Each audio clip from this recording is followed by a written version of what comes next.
What's up, YouTube? Capital G here. So there was a mega leak on Clash of Rebellion kind of like early this morning. When I did the Minerva video, it was late Tuesday night, and that was the only thing that was leaked was obviously this. So I just kind of did the video and I scheduled it to upload early in the morning. So obviously this stuff wasn't available, or I would have talked about it at that time. So I'm going to basically go over a lot of the cards, not all of them, because it would just, this would be like an hour video. I actually tried doing it and I was like, oh my God, I'm like 30 minutes in and I'm still only halfway done. So I'm like, fuck that. I'm not going to really go over the archetype specific cards. I'm going to go over the main ones, the cards that people are definitely going to be interested in hearing about, the cards that could be potentially splashable, etc., etc. All right, so we're going to start off with the Gaea card. It's a quick play called Gaea Change. Artwork looks like fucking Megazord from Power Rangers or something like that.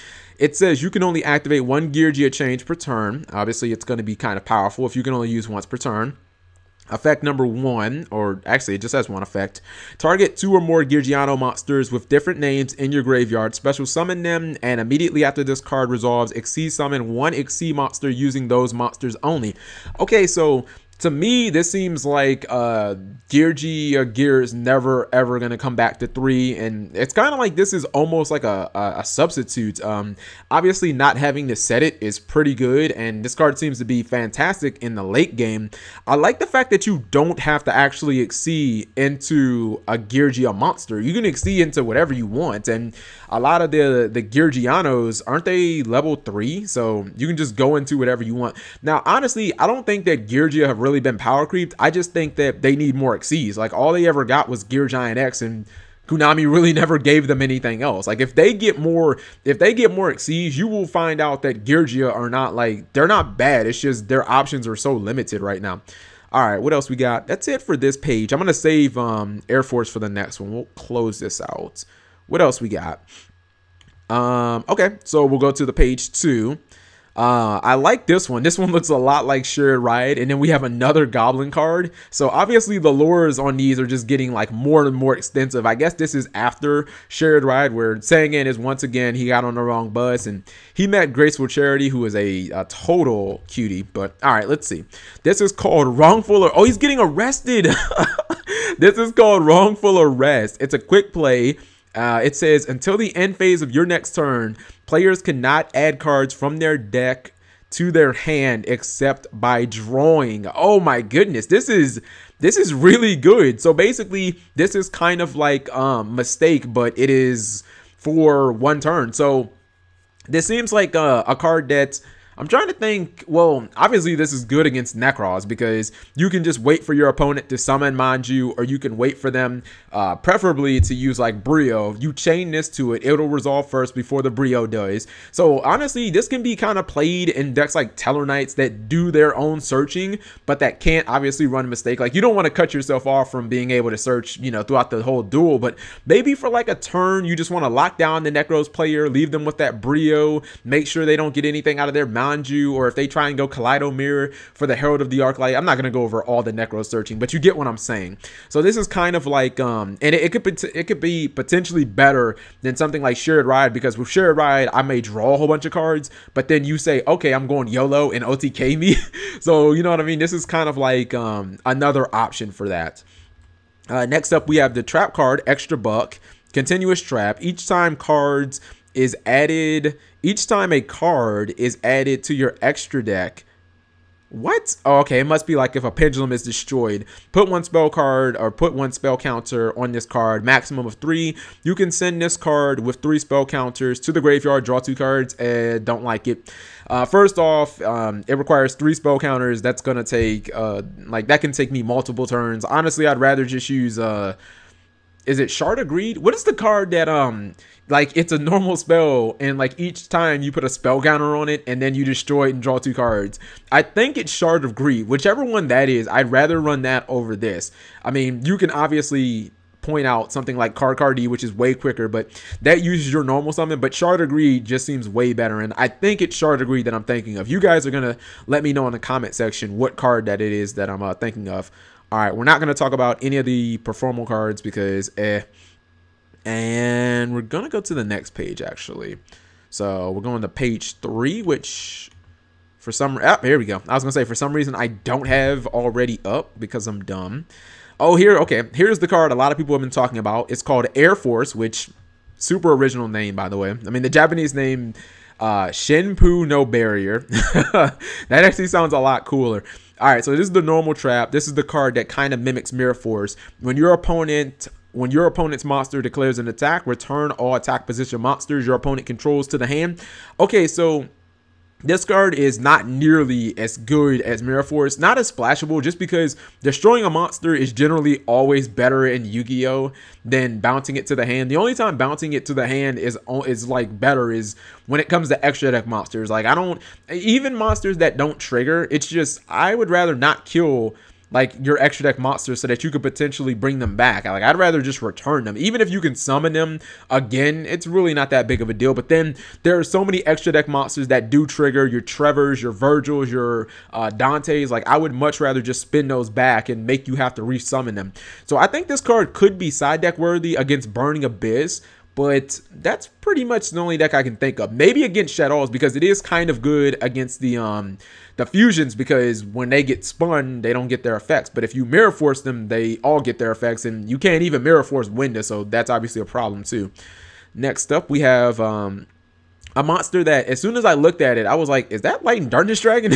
And it kind of really looks like Light and Darkness Dragon. As you can see, it's light, level 4. I initially guessed it was going to be a dragon, and it is a dragon. 1700, 1200 stat line, which is pretty good. It's called Dwarf Star Dragon Planeter, and I think that's a word that they just made up. I mean, even if it was Planeteer, I'm like, oh, Captain Planet.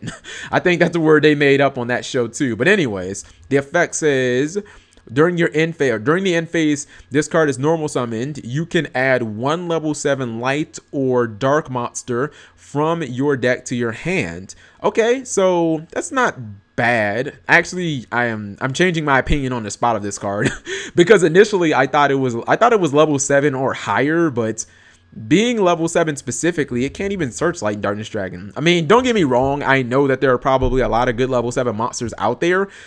It would have been way better if the Dragon Rulers were still around, right?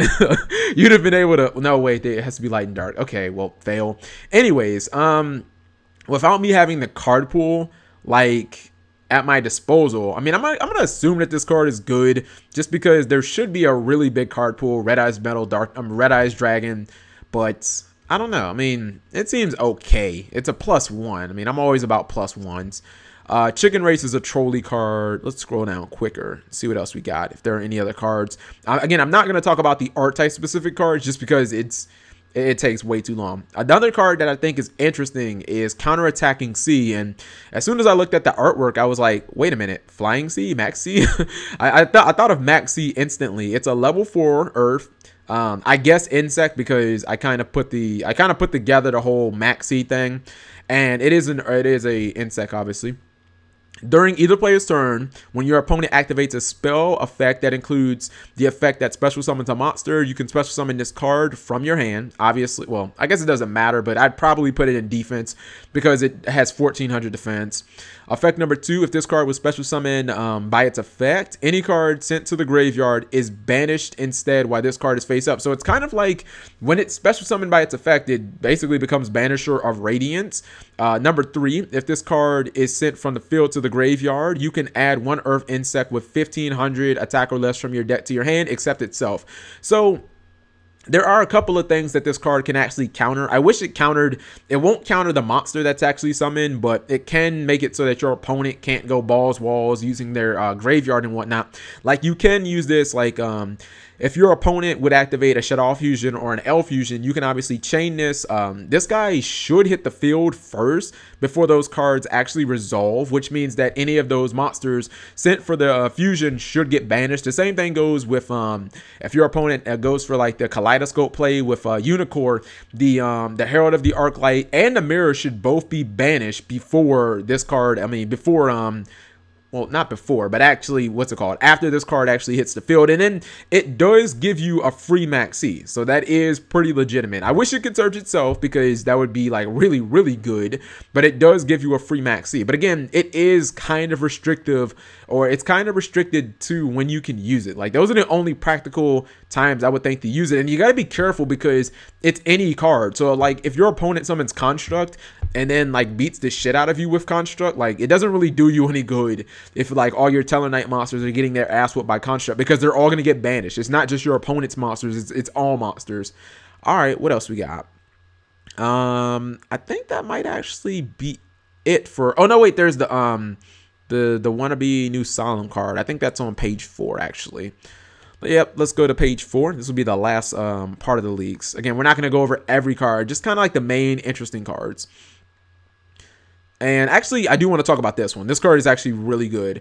It's called Aether, the Wicked Empowering Dragon.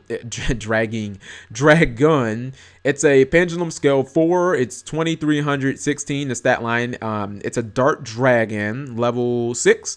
And the pendulum effect says once per turn, you can banish one empowered warrior monster from your graveyard, then target one card on the field and destroy it. So I like any time that I can use my graveyard as a tangible resource to get free pluses. I love that. Like, I don't know if the empowered warrior archetype are going to be good, but the fact that I can just use my graveyard, banish shit from it, and get, you know, blow up monsters on your side of the field is just, that's good to me.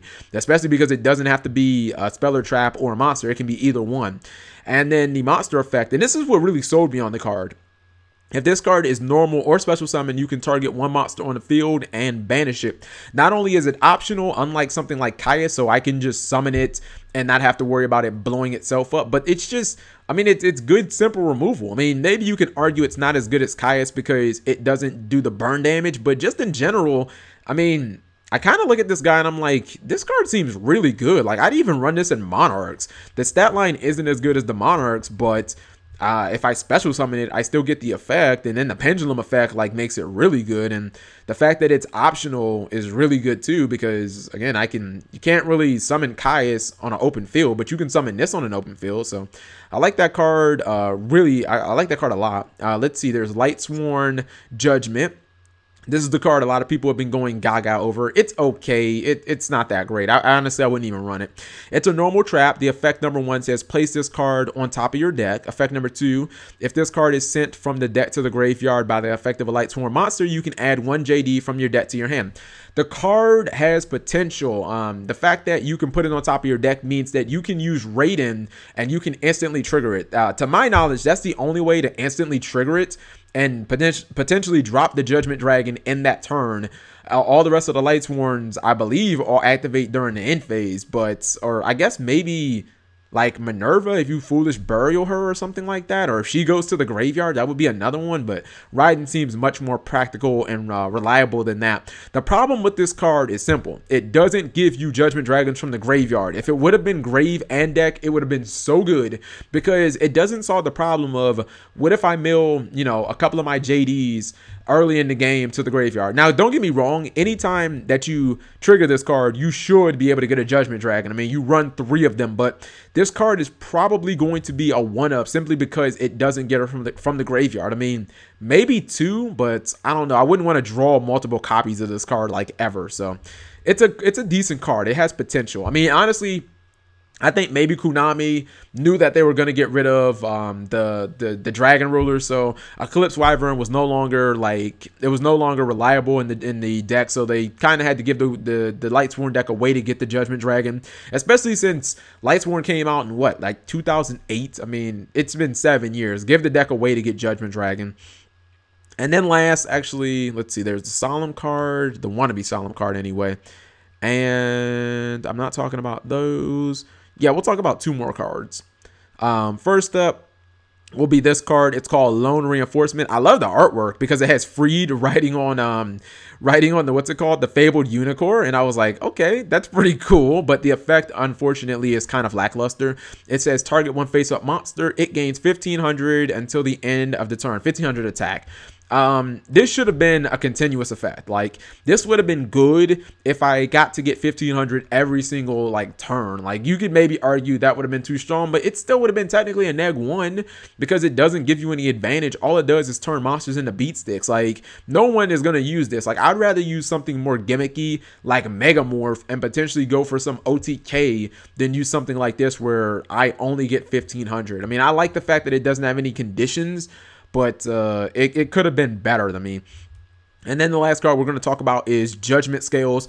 People are, once again, they're saying that this card is going to be good. I just don't see it. You can only activate 1 Judgement Scales per turn.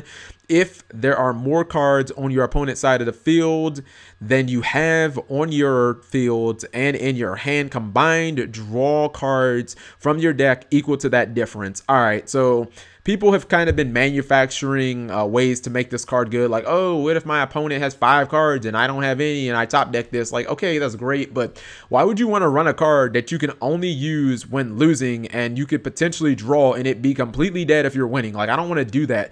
You could obviously try and make some argument to like comparing this to Exiton Knight. The difference is, A, you don't have to fucking worry about drawing Exiton Knight. B, Exiton Knight is just, it works masterfully in decks like Necros where you don't have to invest pretty much anything on the field, but other decks like Cleafords and Sertella Knights, they have to invest everything on field. Exiton Knight is so easily used, not just because it works on both turns and because you don't have to wait a turn like you do Judgement Scales, which is a trap, so you obviously have to set it, but Exiton never has to be drawn, and Exiton can attack. And if you make Exiton with the same amount of cards, you can obviously chain its effect to things like Necros or Brio and catch your opponent sleeping and then potentially win the game off of it. So this card, I mean, there may be applications, I'm just not seeing them. I mean, I don't want to use this card just to draw like 1 card. I want to use this card and draw like 3, but that requires me to be in a pretty bad losing position. And I'm not going to play a card that requires me losing to like make great use out of it. I mean, it's not Exiton Knight because I don't have to fucking worry about drawing Exiton Knight. Like, that's why we play that card, is because you don't have to draw it. So let me know what you guys think. Clash of Rebellion is looking like a very interesting set. I like the fact that they're giving Lightsworn multiple cards in here. A new Solemn card, which I don't even know if we want to call this a Solemn card, because I mean, I think it might have, they might put Solemn in the name in a TCG just for the sake of it, but it doesn't negate anything, and it's not even a counter trap. So I don't really think that this is a Solemn card. Like, this is a Solemn card, like Solemn Wishes is a Solemn card. Just because it has God on it doesn't make it a real Solemn card. But I'm seeing a lot of interesting cards, and this card is fantastic, by the way. I mean, definitely could be played on Monarchs, let alone its archetype. So thank you guys for watching, as always.